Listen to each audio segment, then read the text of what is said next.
Hey folks, David Frost, mystrategicforecast.com. You're here for another episode of Common Sense Market Analysis. Today is Tuesday, March 10, 2015. Well, you had a pretty good downside day, downward pressure in the market today. This is a daily chart of the SPY, and you'll see it was a pretty good take them out behind the woodshed day all around. The transports were down 130. S&P was down 35. Dow was 332 on the downside. NASDAQ 82 on the downside. So that was the composite. So basically, all in all, the weekly top is in, obviously. And now we get to the point where we're going to start looking for where the bottom would be. Before we do that, let's review the head and shoulders that we discussed last night. Okay, so we had this head and shoulders on the 60-minute chart, the hourly chart. Okay, it was activated. Yet last night we were up here, and I said that the target was going to be 205, 70, 60, 50, something in that neighborhood. Let's go to the intraday chart, the 10-minute chart. Okay, where's 205, 60, 70 area? Right here. Okay, we spent the entire middle part of the day hovering around that head and shoulders target, came right down to it, and then we went sideways until we broke down for the rest of the day. Let's go back to the daily chart. And where do we go? So you have three levels of support areas from this point forward, in my mind. Three larger areas. The first one, in fact, I'll put up the first one is right around is going to be right around 203.5. Okay, so let's put it in at 203.50. Okay, that's number one. Number two is your 200 period moving average, slightly upsloping, so it's a little bit of a moving target day by day. It's going to flatten out pretty soon. And so around 200 would be your 200 period moving average, and that'll provide a good level of support. And then on the extreme, 195, we'll just put it right there, is going to be the third level of support. And beyond that, we'll talk about it if we need to get there. But that's down. I'll even put it in. That's back down in this area here. Okay. 190, 191, 191.5 in that neighborhood. Okay. The low here was 191.48. So anywhere in this gap area here. So you have target 1, 2, 3, and 4. One of these is going to provide a multi-week, if not multi-month rally in the market. But we don't know which one it's going to be until we get there. So from a time perspective, the more important thing is always time. And from a time perspective, there's a chance that we get there this week. And even, by the way, if we came into this area tomorrow, okay, this would provide a good level of support, maybe for the day, maybe for 2 or 3 days.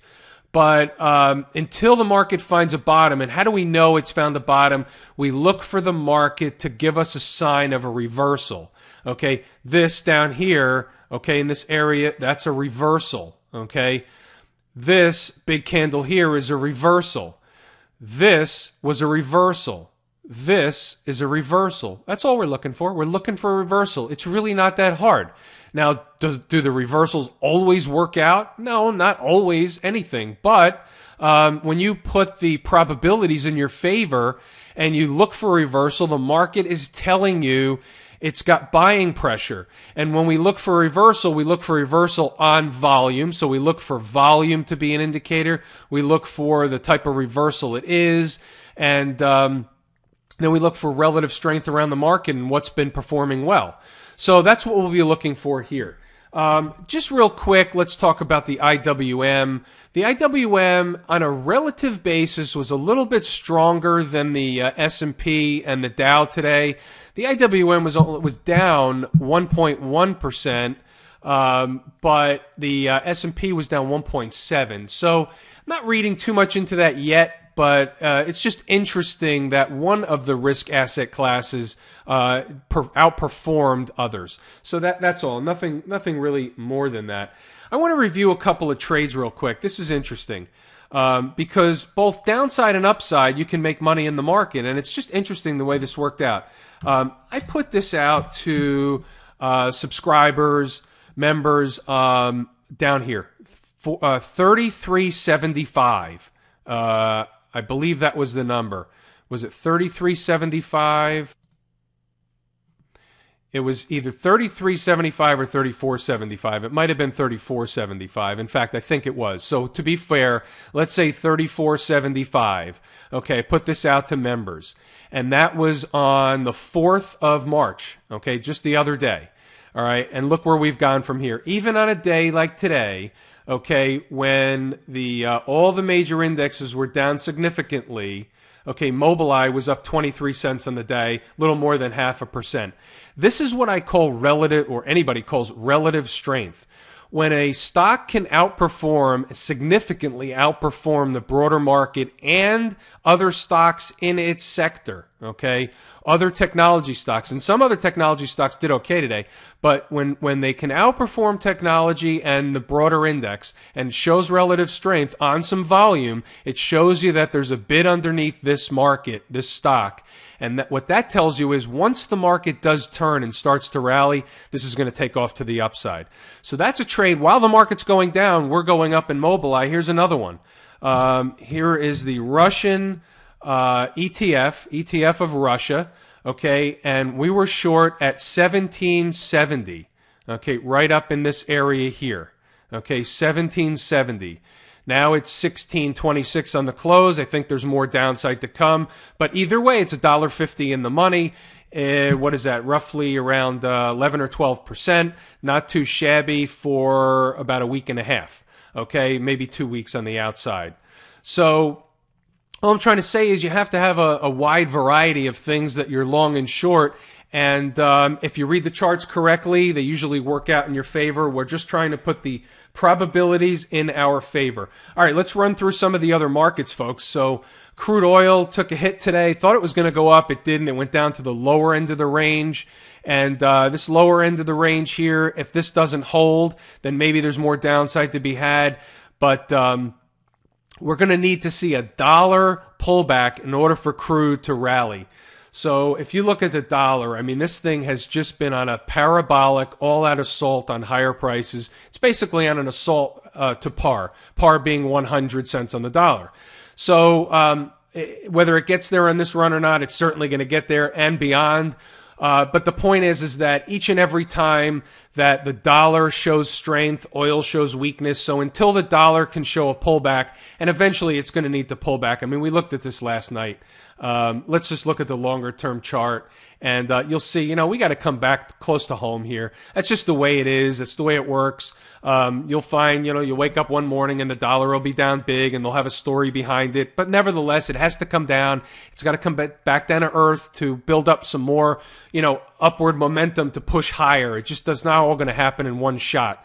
So this may be a final week of an up move for the dollar. Maybe we'll see some downward pressure in the next week or two, but we'll see how that works out. But either way, oil is going to remain under pressure with a strong dollar. Let's go over to gold. Gold had another disappointing day. However, it's up a little bit in the aftermarket session. But nevertheless, we've got to see higher prices coming in gold. The fact that we held 1160 is good news.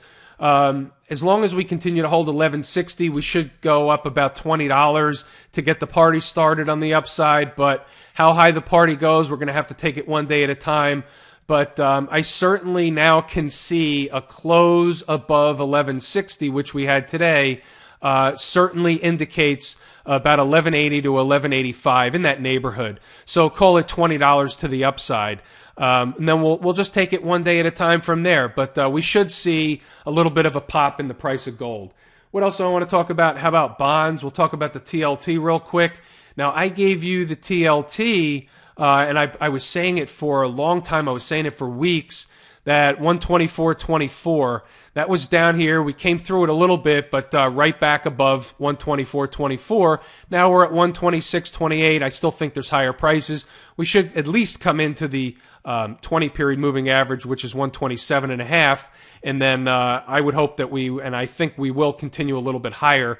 We'll have to see how that plays out. But that was a good number. We just went by it a little bit on a extreme sell-off, but nevertheless, that did show good support because the market popped right back above the 124.24. Where did we get that? Just for the folks that maybe don't know, it was a Fibonacci retracement on a weekly chart, and also this pivot here. This pivot, okay, the top, the high from May of 2013, this pivot, and it was also coincided with a Fibonacci retracement, and that was, let's see, the high was 124.26, the fib was 124.24, so I was calling it 124.25. And lo and behold, it seemed to be a good number. All right, I think that's a wrap for tonight. I don't think I have anything else. You know what? Let's talk about the VIX real quick, because the VIX showed a little bit of a spike today. And how high can the VIX go? Well, let's go to a daily on the VIX, and I'll show you a daily chart. First, you got to get above this 50 period. It's going to be about 17. Can we get higher? Yeah, we might be able to get up to 19 or 20, but I don't see the market getting higher than that, at least on this push, meaning in the next day or so. If the market, finds some kind of an interim low, rallies up a little bit, and then we have another flush lower, that's a whole nother ballgame. That resets the VIX a little bit. But right now, on this move from down here, I would think 19 or 20 might be the upside maximum that we would see on the VIX. So hopefully this is helpful, folks. I'm David Frost, mystrategicforecast.com. Thanks for tuning in for another episode of Common Sense Market Analysis.